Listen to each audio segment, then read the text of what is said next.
Hey there YouTube, it's Nick with Feeding Fitness. Today I'm going to talk about stalling on your diet. This is a common thing that happens. It's a question that's asked a lot. It is the middle of cutting season right now. Everybody's trying to get lean before summer, so this comes up quite a bit. You know, I'm going along good, I've been following my diet plan, and all of a sudden my weight loss stalled. Why? What's going on here? What am I doing wrong? How do I fix this? Alright, let's start at the beginning. First, let's decide whether or not you actually stalled. How long has your weight remained stagnant?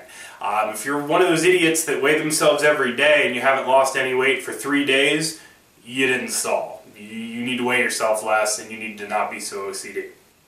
For me personally, the scale has to stand still for at least 3 weeks before I consider it a full-out stall. Why is this? Well, as you diet, the longer you diet and the leaner you get, weight loss tends to become less and less linear. While the science behind this isn't really concrete, most people tend to think it's got a lot to do with water balance, and that while you may have actually been losing the fat, you're retaining water, so the weight on the scale and maybe even your body composition doesn't look like it's getting better. And then all of a sudden, almost overnight, you tend to lose a couple of pounds, or maybe you lose 4 pounds in 4 days. You've been stalled for 3 weeks, and then all of a sudden that weight just disappears, and you wake up one day and you look a whole lot leaner than you think you did the night before.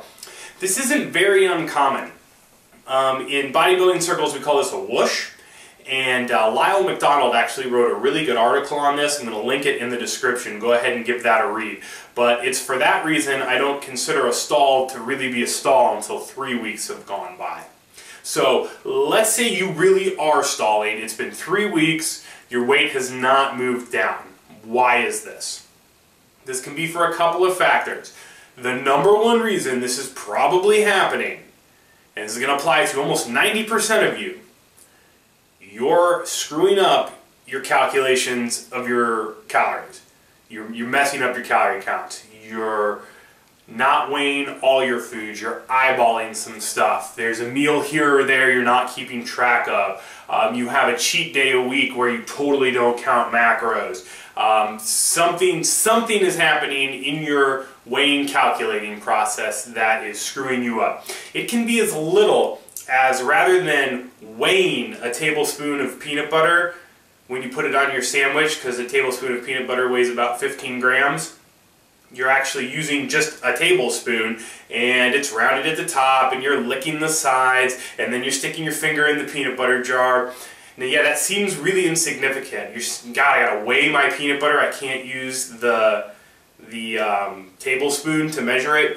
Well, if you eat peanut butter every day, or eat peanut butter a couple times a day, and you're having a little bit extra every single day, at the end of the week you might have a couple hundred calories of unaccounted for peanut butter. And yeah, that doesn't seem like a ton, and it's not, but how many other foods are you doing this with? You know, I picked peanut butter because I think it's the prime example. I think a lot of us tend to put giant tablespoons of peanut butter, and I always lick the spoon. Sometimes I lick the jar. I think you guys might do that too. Identify things like this. That might be your first issue. Again, like I said, weigh everything.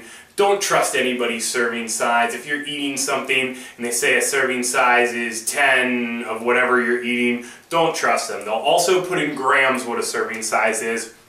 A lot of times what they suggest isn't even close. There's a lot of foods I have that I'll look at the serving size, and if I actually weigh it out, it's not even close. So just do yourself a favor, weigh everything. Alright, so, okay, now let's assume you've stalled for 3 weeks and you are meticulous. You are weighing everything. You are not having cheat meals that you're not accounting for. Everything is accounted for. This is not your issue. You're still stalling. Okay, you are actually stalling. Your weight loss is actually stalled. Why? Let's ask a couple more questions. Well, how much weight have you already lost? Did you lose 50 pounds and you're still eating at the same caloric goals that you were when you weighed 50 pounds more? Well, there's your problem right there. Every so often, you need to go back and figure out your goals again. Because once you lose 50 pounds, your body's going to require less energy. You're smaller. You need to go back and try and refigure out your maintenance. You probably are just eating too much. You're accounting for it correctly, but you're just overall eating too much. As you lean down more and more, you're going to have to cut your calories. Also, how long have you been cutting? Let's say you are kind of keeping up and changing your goals every time you lose a significant amount of weight, but well, how long have you been doing this? Have you been cutting for 6 months, 8 months, a year without taking a break? Well, if that's the case, your metabolism is slowing down. There are a lot of hormonal changes that happen to someone when they're in a caloric deficit for a prolonged period of time. If you've been dieting, I'll say even 3 months, and you've not taken any kind of a break, do yourself a favor, eat at maintenance for 2 weeks. This is called a diet break.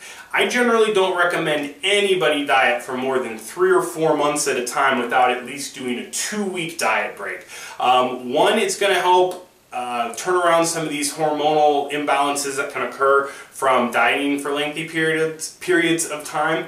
And 2, it's going to help you psychologically. Just a little bit of a break. Let yourself have a little more food before you get back to the cut. Just because prolonged cutting, it can be vicious psychologically. So if you've been cutting for an extreme amount of time, take a diet break. You've earned it.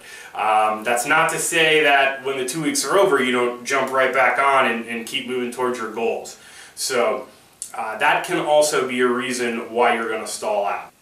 Finally, if none of those things apply, you've stalled for 3 weeks or more, you are meticulously counting everything, you haven't really been dieting all that long, none of these things are a factor, it's just time to reduce calories. This happens for various reasons, and it happens to almost all of us.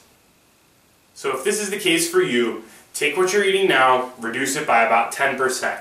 Another week or two will go by, did you see any weight loss? If not, reduce it by maybe another 10%. If at that point you're still not losing any weight, then you've got some more of a serious problem. Again, I urge you to make sure you're counting correctly because it's just very unlikely that you wouldn't be losing weight at this point. There's an off chance something's wrong with you metabolically. You can go to the doctor and get some blood work drawn, have him take a look at your thyroid. Don't get excited though, most of you don't have a thyroid problem. Again, 90% of you are just calculating wrong, you're eating too much, and you just don't realize it. Now, one more thing I want to say here. Please do not diet down to an obscenely low level of calories. Nothing frustrates me more than when people think they need to slash and slash calories. Follow the previous advice of taking diet breaks or even getting blood work drawn before you start getting really low. Now, how low is too low on calories? Most people, and I'm talking, the majority of you out there, should be able to lose weight eating about 10 to 12 calories per pound you weigh. Maybe, so you weigh 150 pounds, you should probably be losing weight if you're eating 1,500 calories. Very few of you need to eat about 8 or 9 calories per pound of body weight, and my heart goes out to you. I couldn't do that. It would really suck. There are some of you that really do need to be that low. Most of you don't get that low. Please don't get that low. That's just going to cause your metabolism to slow down further. If you eat obscenely low calories for a lengthy period of time, you can even cause metabolic damage, and we don't want any of that. So if you're a male and you weigh 180 pounds, don't even think about eating 1,200 calories a day. This is foolish. Same thing for the ladies out there. You weigh 135 and you want to get down to 120. Please don't do something stupid like eat 800 or 900 calories a day. It's just crazy. Also, the one other thing you can do when you stall out, if you really just don't want to give up any more food, you're having trouble sticking to your calories to begin with, you can always bump up your activity a little bit. I'm not a big fan of excessive cardio. A moderate amount of cardio is fine. It's when you start getting into excessive cardio while eating a low level of calories that problems tend to happen. So just to recap, if you're stalling, kind of go through this mental checklist. Am I really stalling? How long has it been? Second, Am I counting everything absolutely correctly? 100% weighing everything, being meticulous. Okay, third, have I lost a lot of weight? Do I need to reevaluate my goals? Fourth, have I been dieting for a while without taking a diet break? If none of those things apply to you, only then should you start to cut the calories. And then after you cut the calories, you should have some weight loss. This is really, if you don't, you're either the very, very, very small minority that has a thyroid issue or has something, medically wrong with them, or you're lying to yourself about the meticulous counting and keeping track of everything. I hope this was informative and helped some of you guys out. Now you don't have to freak out when your weight doesn't move down every single week. That's fine, it's normal, it happens to all of us. Please give a thumbs up if you liked the video, subscribe to the channel if you haven't already, and I'll see you guys next time.